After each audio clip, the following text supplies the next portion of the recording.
Aku juga tahun ini sih rencana pengen ngeluarin single lagi. Doain aja semoga lancar, semoga bisa diterima sama masyarakat.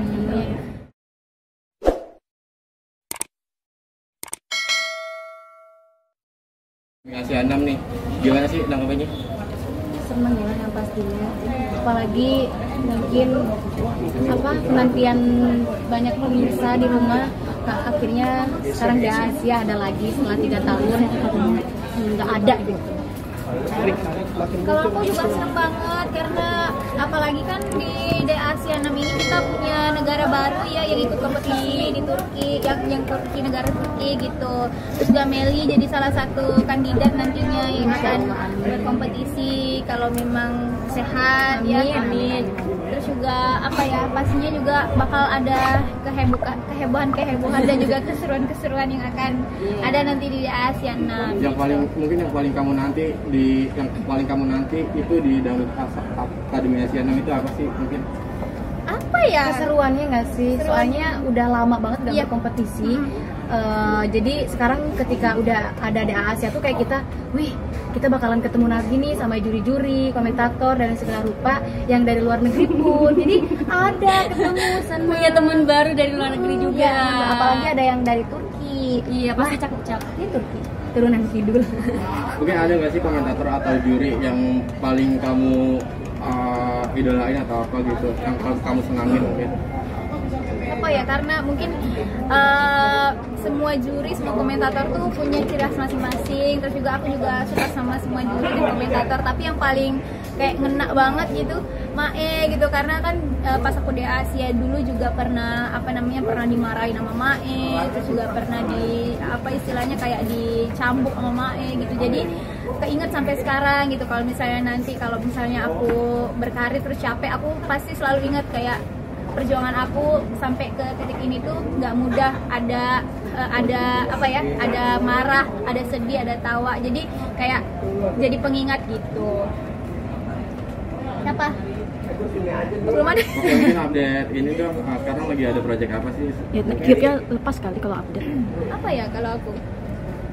Oh iya, kamu. Kebetulan banget tanggal 15 depan nanti aku ada launching baru. Ini lagunya bener-bener yang aku nanti karena beda dari single-single aku yang sebelumnya. Bener-bener di luar nalar, di luar genre yang biasa. Ada salah satu di luar genre aku yang nggak biasa aku bawain. Untuk Rara mungkin kan Rara sekarang udah jadi host, MC, penyanyi. Mungkin di antara itu semua Rara mau seriusin yang mana sih, atau impiannya di mana gitu? Sebenarnya karena aku dari awal nyanyi ya Kak, jadi fokusnya ke nyanyi, cuman nggak menutup kemungkinan juga untuk belajar hal-hal baru gitu. Apalagi kan Indosiar selalu kasih kita kesempatan buat menggali potensi, terus juga nyoba hal-hal baru. Jadi nantinya bisa jadi seleksi alam sih kalau misalnya nanti entah aku nggak nyanyi lagi, terus aku bisa merambah ke dunia lain. Dunia lain tuh maksudnya kayak dunia goib ya, maksudnya profesi lain gitu, kayak MC, terus juga mungkin bisa main sinetron juga. Ya yang bisa dikerjain ya dikerjain gitu. Tapi kan kamu kan lagi sibuk nge-host sekarang ya. Tapi ada rencana ngerilis single atau album nggak sih? Amin, doain. Pokoknya aku juga tahun ini sih rencana pengen ngeluarin single lagi. Doain aja semoga lancar, semoga bisa diterima sama masyarakat. Pokoknya apa yang bisa dikerjain sekarang dikerjain, mumpung masih muda, mumpung masih sehat, mumpung masih punya kesempatan yang banyak.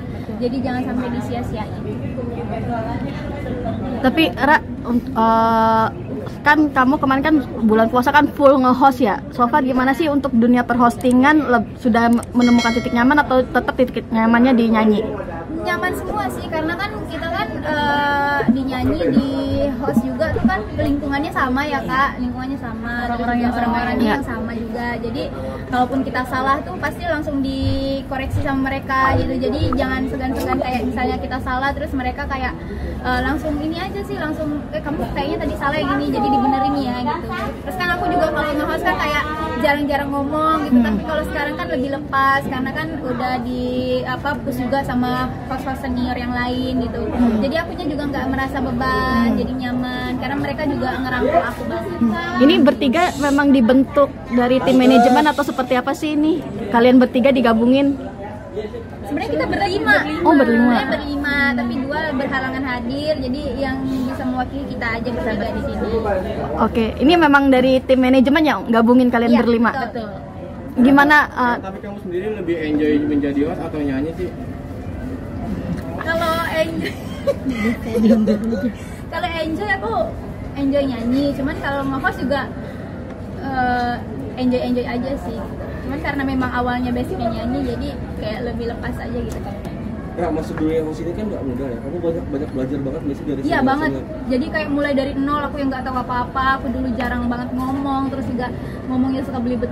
Sekarang tuh udah apa ya, istilahnya belajar sambil praktek gitu. Jadi teorinya langsung dipelajarin, langsung dihantam praktek jadi hari itu juga. Jadi apa ya namanya, kayak melatih mental juga sih, biar nanti kedepannya kalau misalnya ada sesuatu hal yang di luar kendala kita bisa kayak ngehandle gitu. Jadi mental aku juga ikut ke ini sih, ikut kebentuk gitu. Oke, ini kan terbiasa nyanyi sendiri dan sekarang digabungin jadi 5 orang. So far gimana untuk kalian menyatukan chemistry-nya, apa justru sudah gampang karena udah kenal satu sama lain? Sebenarnya susah, tapi ada gampangnya juga. Susahnya ya kadang kita juga kan kalau biasa kalau girl band tuh ada training dulu kan, maksudnya ketemu, maksudnya kayak bertahun-tahun. Justru kita tuh beda, maksudnya kayak dalam bentuknya tuh kayak kita ketemu tuh ya udah pas hari H kita mau show, latihan hari itu juga. Jadi sebenarnya ini suatu tantangan juga buat kita untuk bisa melatih kekompakan dan juga sesuatu yang baru datang kepada kita berlima. Girl band identik dengan K-pop segala macam. Ini girl band dangdut. Ini mencoba gebrakan baru, membentuk suatu girl band atau seperti apa sih dari kalian sendiri, melihat kacamata dari kalian sendiri nih? Iya, soalnya kan pada zaman sekarang kan kayak orang-orang tuh seusia kita kayak cintanya semuanya kayak K-pop gitu. Kiblat mereka kan sekarang ke K-pop, terus nggak menutup kemungkinan kita juga kiblatnya ke sana. Terus karena kita mau memperkenalkan dangdut ke anak milenial sekarang juga, jadi kita collabin antar dangdut sama K-pop. Jadi kita memasukkan unsur K-pop ke dalam koreo-koreo kita. Jadi dangdut modern ya gitu. Jadi kita mau lihatin ke anak-anak zaman sekarang kayak kalian juga harus lirik dangdut loh, dangdut juga bisa gitu. Gimana sih kalian dangdut so far di tahun ini sendiri, perkembangannya banyak gak sih di antara usia kalian ini, sudah banyak yang suka lagu dangdut? Kalau banyak ya. Iya, makin kesini sih makin banyak peminatnya, soalnya bisa dilihat dari kompetisi-kompetisi di Indosiar dari tahun ke tahun tuh peminat yang daftar tuh makin banyak. Makin jadi, muda juga iya, umurnya. makin muda. Jadi itu membuktikan bahwa peminat dangdut sekarang udah banyak. Terus anak-anak muda juga. Malahan 15 tahun, 14 tahun. Kalau dulu kan beda ya, kayak dangdut tuh suka dipandang sebelah mata. Jadi kayak sekarang tuh alhamdulillah orang tuh sudah paham dunia dangdut tuh seperti apa. Nggak semua dangdut tuh seperti itu. Menyatukan 5 kepala menjadi satu kan susah ya. Kalian sendiri membangun chemistry-nya gimana sih berlima? Mana ya, kita sih sadar diri sih Kak, maksudnya sadar diri dalam artian aku sendiri ya, istilahnya walaupun kita berlima tapi kita jangan jadi beban gitu loh buat orang lain gitu. Jadi kita sebenarnya, kalau aku pribadi ya, kalau aku tuh kayak sadar diri sendiri gitu, kalau misalnya aku nggak mood atau misalnya aku jadi beban di grup kan bukan hanya aku aja yang jelek tapi satu grup pun juga jadi ikut jelek gitu. Itu kalau aku pribadi. Kalau kamu gimana? Ya kalau aku juga sama sih, apalagi aku mudian karena kalau udah mudian tuh susah buat ngobrol sama teman siapapun itu. Jadi tapi aku alhamdulillahnya berusaha untuk tetap ngomong sama teman-teman agar nggak merusak suasana, karena kadang kalau lagi gak mood itu, kalau suasananya ke ini sama kita lagi latihan pun orang ke bawah, latihan pun jadi nggak semangat, jadi kayak apalah nggak enak aja suasana latihan juga. Kalau latihan yang paling suka telat siapa? Gantian deh. Iya, Gantian. Kadang nggak telat, kadang enggak. Kadang aku banyak, kadang ini Kau sih sering. aku juga. Iya sih, kadang. Tapi kalau telat gitu ada sanksi-sanksinya gitu nggak sih? Mungkin dari kamu kayak, ini kalau telat, lu beliin gue makanan ya atau minum gitu. Kita sering pernah cuman kayak nggak berlaku gitu pas di XRD kan. Iya Cuman betul. nggak Aku berlaku. tapi lupa. Cuman kita tuh kalau misalnya kalau telat ya rugi sendiri. Kayak misalnya yang lain udah latihan, udah ditransfer gerakan, berarti yang telat dapat gerakannya lambat gitu, lama gitu. Terus kan kita kadang juga kayak memori kita kadang nggak bagus, Nggak masuk ya tuh gerakan gitu. Jadi sebisa kita mungkin kayak kadang aku nanya ke Meli gerakan ini gimana, ngejar gerakan kalau telat.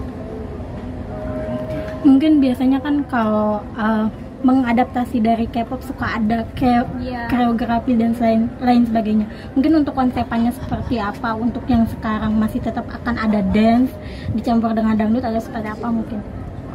Sebenarnya kita buat grup band ini tuh karena memang grup band yang sekarang itu karena memang mau ngelatih koreo juga, karena kan kalau berlima terus berdiri doang nyanyinya kan nggak enak bener. Kayak patung gitu ya.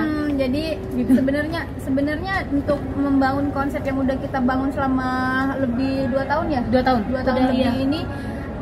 Banyak suka dukanya, terus juga banyak halangan rintangannya.